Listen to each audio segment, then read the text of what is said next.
Hey guys, so I'm here to do another cooking video for you guys. So tonight I'm going to show you how I make chicken bacon ranch paninis.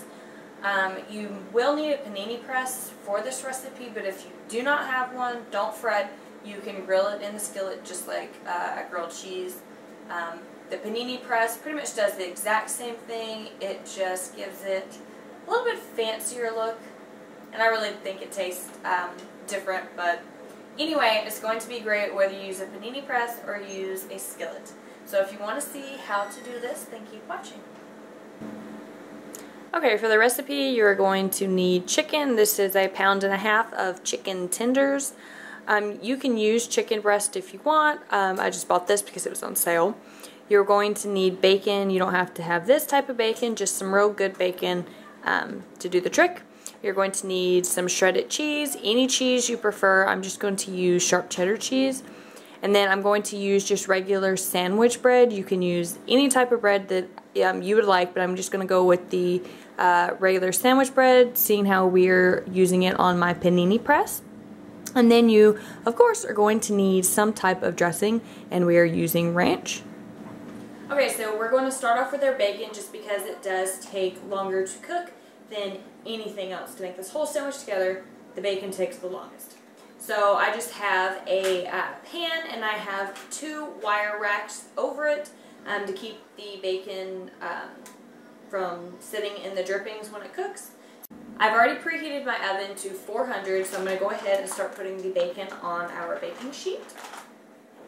What I'm going to do is lay them across and pretty much fill up this whole pan. I don't think we'll need much more than that, because I mean you will be having chicken with it, so I don't think you need to go crazy with the bacon. So I'm just going to lay it on here, get it all situated, just making fun. Anyway, so I'm going to get it all laid on here. It usually takes anywhere from 30 minutes to an hour to cook. But it is so much better, so much easier than putting it in a skillet. For years, I fried bacon in the skillet, and it would pop up at me, and it was really a pain to fry bacon. And I love bacon, so I found out how to do this, and ever since, this is the way that I've been cooking my bacon, and it works fabulous for me. So, if you have not tried it, I recommend trying to cook your bacon this way. And it also, I don't know if, it also depends on the type of bacon that you buy. But for a while when I would cook the bacon in the skillet, it would shrink up on me. It would go from like this big long piece of bacon to like this teeny tiny piece. So, I mean, it's crazy. But if you do it in the oven, they pretty much stay the same length. So yeah. So I prefer to do it that way. You do have to keep an eye on it, and I do recommend turning on some type of fan if you have like a smoke alarm, because it does kind of get a little smoky cooking it. So yeah. Oh, and a side note, totally not bacon related, but I just found out today that my sister watches my cooking vlogs, well, and some of my other videos. I know back in the day she used to watch them, and I kind of thought, you know, she stopped watching them because she's busy, you know, with her kids and her family and stuff. And yeah, we were texting today, and she told me that she watches them. So hey, Gina. So anyways, I'm gonna go ahead and stick this in the oven for about 30 minutes to an hour. Just keep an eye on it. You know, you can walk away, just definitely check it. And then I will be back when this is done to show you what we do next. Okay, so our bacon is done, and I was right, it was about an hour. It was about 45 minutes. So it is done. I just put it on this plate with a paper towel to help strain off any of the excess grease, because you definitely don't want that in your sandwich. So like I said, it doesn't really shrink much when you do it like that. So that's what it looked like. So now we're going to go ahead and start cooking our chicken. Alright, so now we're going to start cooking our chicken. So I just have my skillet here. I'm going to go ahead and turn it on to about medium. I'm going to take a little bit of extra virgin olive oil, put a little bit of that in the bottom of the skillet. Just like so. You don't need very much, just kind of, you don't want to coat it, but you want to put a little bit in there. And then we're going to go ahead and start laying our chicken in. You can do it when it's hot, but I like to put it in and let it come up to heat. I'm going to go ahead and I'm going to put maybe about 4 to 5 pieces. And if you see that smoke, it's probably because something got on the burner this morning when my husband was making breakfast. So, yeah. Anyways, it'll burn off in a second. So I'm going to put about 4 or 5 pieces in my skillet. I don't want to overcrowd my skillet. That way I give them room to move around and cook thoroughly. So we're going to put them in there. I'm going to wash my hand, and then I'm going to put some salt, pepper, and a little bit of garlic powder on them. So I will be back to do that just a second. Okay, so I've washed my hands. So I'm going to go ahead and put, like I said, the salt and the pepper. Putting the pepper on now. I'm going to do this side, and then when I flip them over, then I'll do the next side. Go ahead and put some of my salt. And then a little bit of, burn my jacket, garlic powder. Alright. Put that on there. Take my tongs, kind of move it around. I prefer to do the chicken this way. That way when it's done, I can just cut them into nice chunks. If you don't want to cook them, you know, in olive oil, you can obviously boil them if you like, but I like them this way. I think it's more flavorful. So I'm just going to go ahead and let these cook until they are no longer pink. And then I'll cook the next batch, and then I'll be back to show you guys what to do. Okay, the chicken and the bacon are done cooking, so all I did was take the bacon and break it in half pretty much. And then I took the chicken and I just sliced it up. Some of it just kind of shredded with it, but it really doesn't matter. You can keep it whole, you can slice it, shred it, whatever way you want to do it. You can even chop the bacon if that's your preference. So I'm waiting on my panini press to heat up right now. I've got it plugged in, and when it's ready, the little light on top turns green. So I'm going to go ahead and start assembling the sandwiches. I'm not going to put mayonnaise on it just because I'm going to put ranch on it. So I'm just going to leave the bread plain. I'm just going to go ahead and start putting stuff on it. So I'm going to go ahead and put, I think, maybe 3 pieces of bacon, a sandwich. And then I'm going to go ahead and take some of the chicken, just kind of drop it wherever it'll fit. Just kind of tuck it in there. Like that. Alrighty. Wipe my hand off. Alright, and I'm going to take some cheese and sprinkle it all around. Make a mess all over my counter.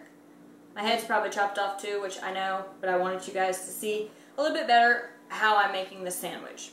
Okay, so one sandwich is down, so we're going to try to set that to the side without messing it up. Because with my panini press, I can make 2 at a time. So I'm just going to start out with 2, and then I'll just make the other ones along the way, but I wanted to show you guys how I assemble them pretty much. You can do it any way you want. You don't have to have just bacon and chicken. You can put anything on these, but I'm a huge fan of Subway's chicken bacon ranch sandwiches. I love those things. So, but every now and then it's nice to just have them here at home. It's definitely a lot cheaper. And it just tastes a million times better.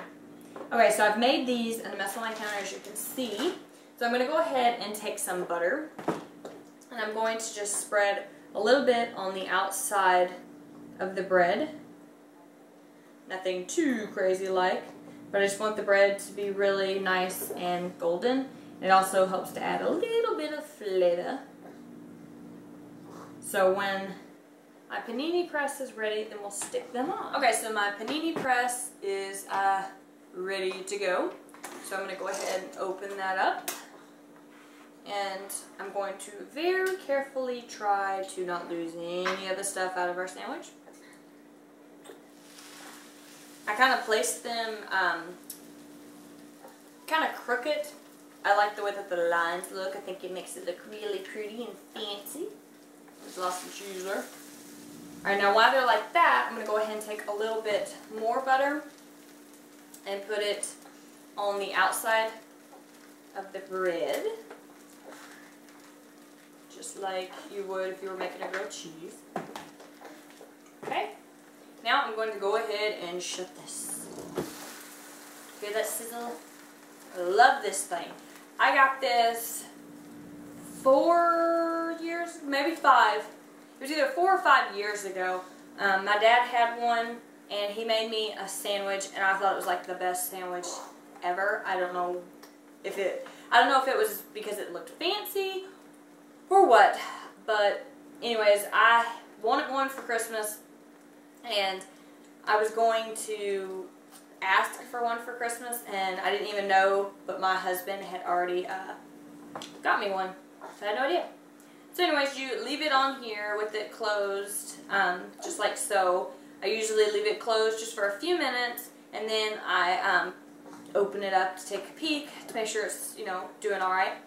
And then I like to move them around a little bit, so it kind of gives it like a little X shape, kind of like that. I'll try to zoom in a little bit so you guys can see the markings on them. I'm going to go ahead and let that cook just for a few more minutes before I try to turn them around. The good thing about the panini press is you don't have to flip the sandwich like you do when you're making it in a skillet. And I know my head's probably cut off. I could stand down here and talk to you, but I'm not going to. That would look kind of silly. So yeah. But you guys know what it looked like. If you're on my channel, you see me. So, and if you hear that goo goo gaga, Riley's having a cookie in his chair, so, as always. Alright, that looks good. So now we're going to take our spatula, and we are going to very carefully turn it, just like that. And then we will shut it again. All it does is really add some really pretty grill marks when you do it like that. Alright, here we go. They are all done. What I did for the ranch is I just, after they got off and they cooled a minute, I just took off the piece of the bread and I just put a little bit of ranch inside, or you could even put a little bit on your plate and just dip it in that. But yeah, this is what they look like, and I think they look fabulous. And as you can see on top, this is what I was talking about, the real fancy markings. That's why I turn them twice. I just think that they look really cool like that.